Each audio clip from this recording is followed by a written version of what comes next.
Voilà, donc mon topo va durer un petit quart d'heure sur les kystes de Tarlov, sur les kystes sacrés. Euh, un bref rappel anatomique sur la classification de ces kystes sacrés.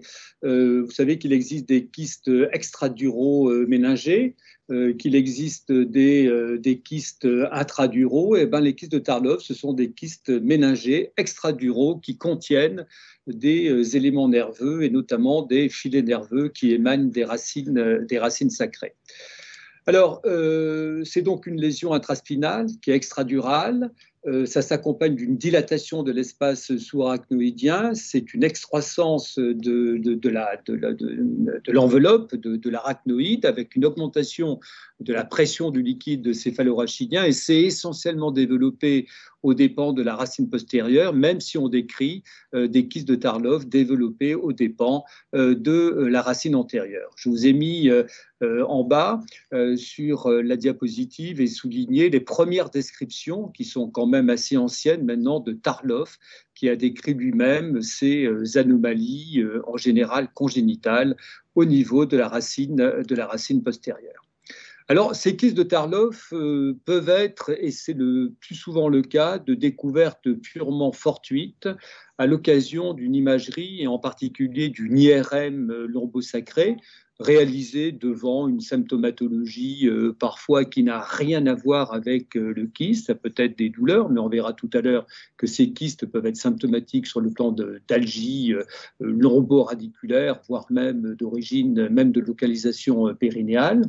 Vous voyez sur l'IRM l'image habituelle du kyste de Tarlov, hein, qui peuvent être de taille très variable, hein, infracentimétriques jusqu'à des kystes de plusieurs centimètres de diamètre. On se pose vraiment à ce moment-là le problème de l'organicité, de la responsabilité dans les symptômes que présente le patient. Ça peut s'accompagner bien évidemment d'un rétrécissement du cul-de-sac dural, d'une déviation des racines sacrées, et c'est là où le kyste peut être symptomatique sur le plan urinaire, anorectal ou génitosexuel, et ça peut s'accompagner aussi d'une érosion rosseuse.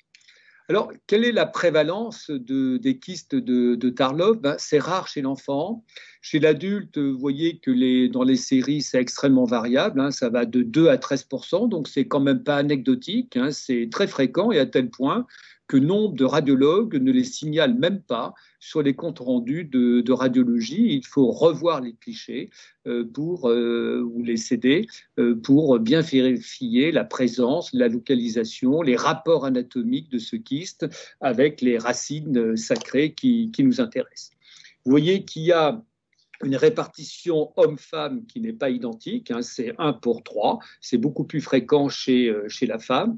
La localisation, c'est essentiellement sur les racines S2, S3, et ce n'est pas inintéressant puisqu'on sait que ces racines véhiculent les messages moteurs et sensitifs sur la sphère périnéale, et en particulier l'activité vésicale, l'activité anorectale et l'activité génito-sexuelle.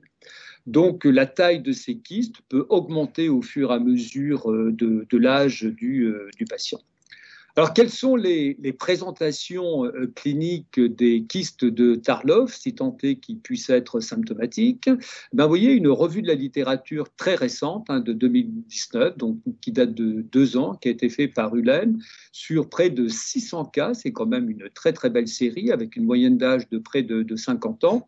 Et en fait, la présentation est quand même beaucoup celle de douleurs. Alors, de douleurs lombaires dans beaucoup de cas, hein, dans la majorité des cas, mais aussi des douleurs pseudo-radiculaires, des douleurs de type neuropathique, brûlure, dysesthésie, paresthésie, décharge aux membres inférieurs, mais aussi des douleurs, on va dire, glutéo-périnéales. Hein, glutéal, c'est sur les fesses, sacré, c'est dans la région du périnée, parfois beaucoup plus postérieure dans la région coccygienne. Et puis, ces douleurs peuvent s'accompagner de troubles dont on va détailler un peu plus, qui sont des troubles neuropérinéaux, avec des éléments urinaires, notamment une dysurie, parfois des éléments d'incontinence, des troubles anorectaux à type de dyschésie, c'est-à-dire de constipation terminale, parfois d'incontinence fécale, et puis de troubles génitosexuels, avec une dysérection, mais aussi des dyspareunies ou des anomalies de la sexualité. On en reparlera. Alors, Sur le plan vésico-sphinctérien, il est toujours assez difficile d'imputer d'une manière formelle au kyste de Tarlov la symptomatologie urinaire. Et quand on regarde dans la littérature, ben, les choses ne sont pas tout le temps très bien faites parce qu'il est mélangé au niveau urinaire des signes qui peuvent être réellement en rapport avec le kyste de Tarlov, qui peuvent s'intégrer dans le cadre d'une neurovessie périphérique, c'est-à-dire la dysurie, c'est-à-dire l'altération du besoin, c'est-à-dire l'existence d'une rétention ou d'un résidu postmictionnel, avec des troubles urinaires qui ne peuvent avoir aucun rapport avec le kyste de Tarlov, puisqu'ils sont ou qui peuvent être constatés dans des pathologies purement mécaniques associées dans le cadre de comorbidités, comme des pollacuries, et puis parfois des signes d'hyperactivité vésicale qui n'ont rien à voir avec la localisation, avec la topographie du kyste, qui est quand même très périphérique, qui ne peut pas donner lieu à une hyperactivité de vessie. Je vous rappelle que l'hyperactivité de vessie, c'est pollacurie, énurésie, impériosité, fuite sur urgence. Il y a une autre série avec les symptômes urinaires que je vous ai surlignés en jaune, avec la miction fractionnée en plusieurs temps, la sensation de résidus postmictionnels et bien évidemment la rétention d'urine. Et ça, ce sont plutôt des signes qui sont en faveur d'une neurovessie périphérique et qui peuvent être donc imputés d'une manière assez raisonnable au kyste de Tarlov. Et vous voyez que ces troubles urinaires peuvent être associés à d'autres symptomatologies, on va dire, neuromotrices, avec des troubles de la marche, avec des troubles sensitifs au niveau des membres inférieurs. Et ça donne des arguments supplémentaires en faveur de la responsabilité neurologique des troubles vésico-sphinctériens et donc du kyste de Tarlov. En ce qui concerne les troubles anorectaux, là encore, vous connaissez la prévalence, l'extrême fréquence dans la population générale de la constipation. Il est donc toujours bien difficile d'attribuer une constipation au kyste de Tarlov. Cela dit, on sait qu'il existe des éléments de neurorectum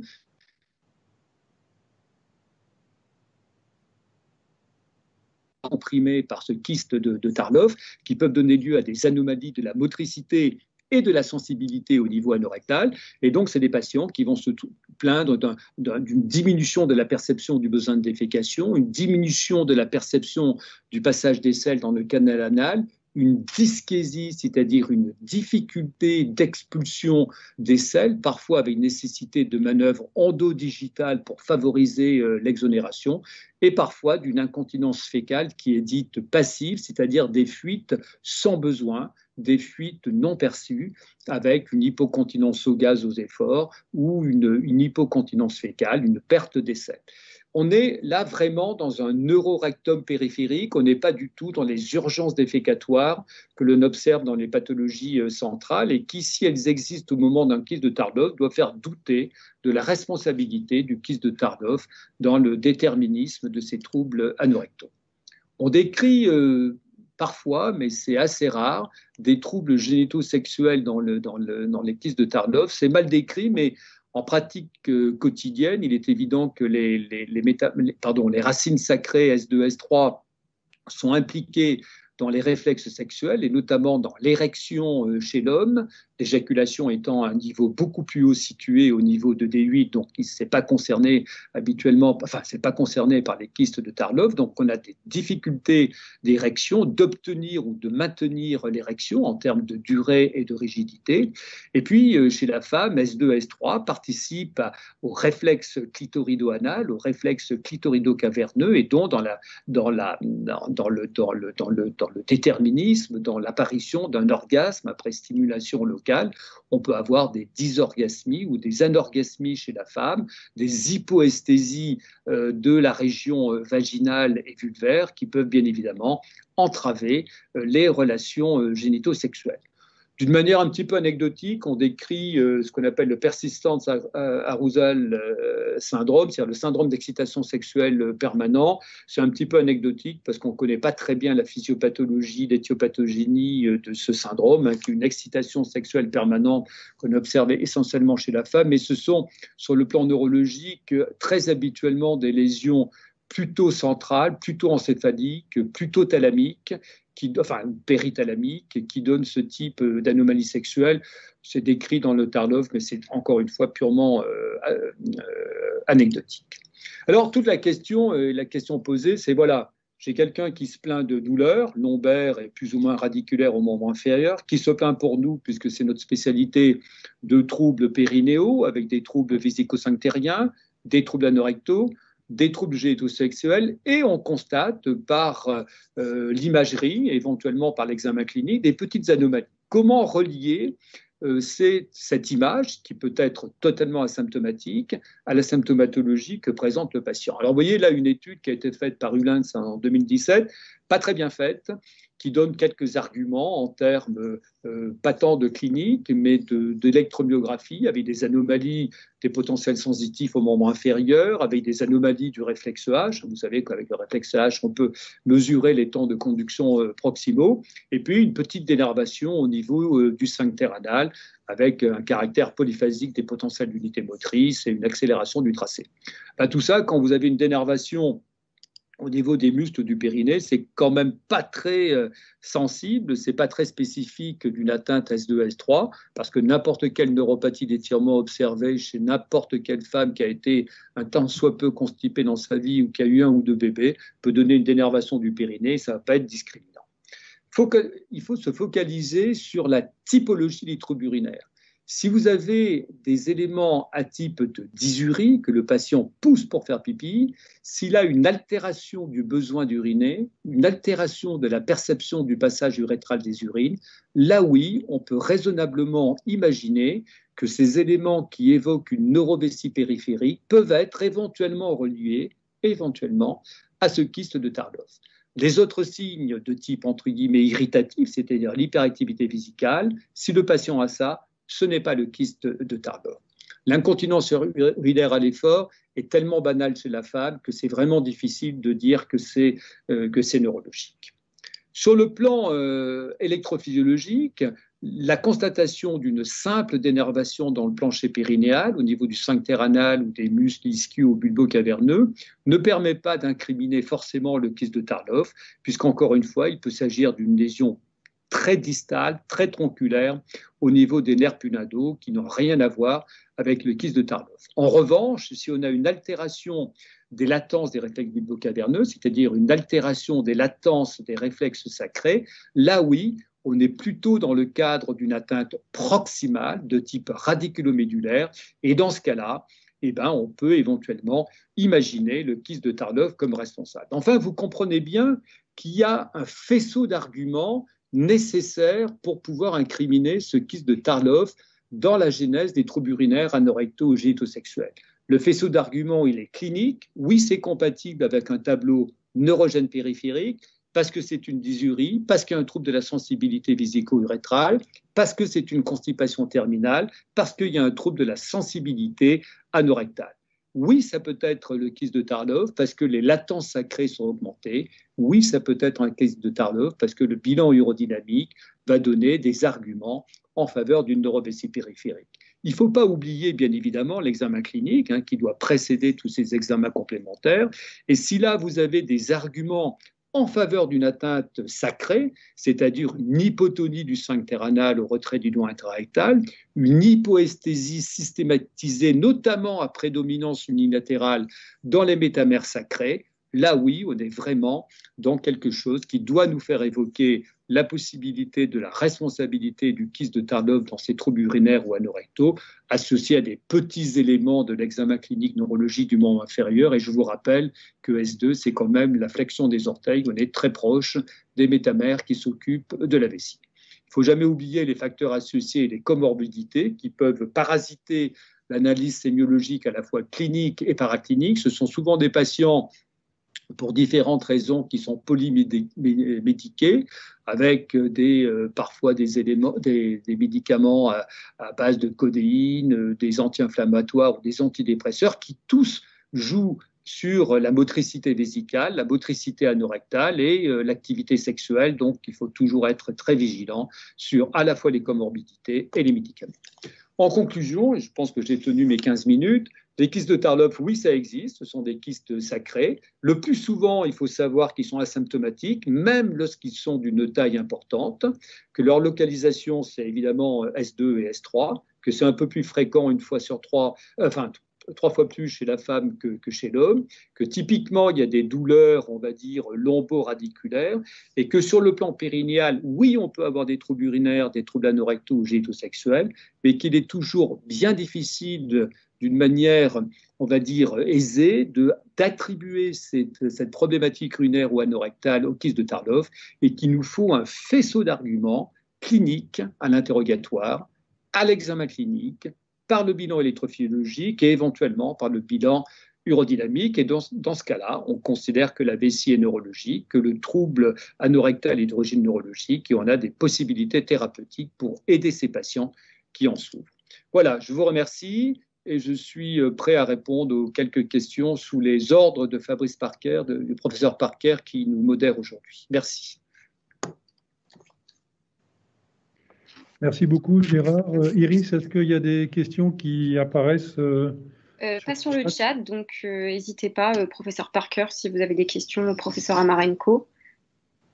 Oui, Gérard, quelle est la consultation multidisciplinaire, ça te paraît envisageable?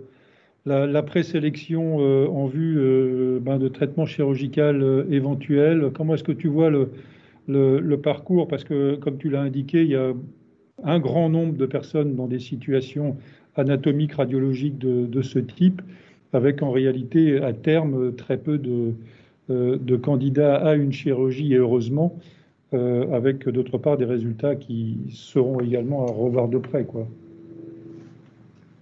Je partage tout à fait ton opinion et sur l'intérêt d'une consultation multidisciplinaire, qu'elle soit en présentiel global ou qu'elle soit différée.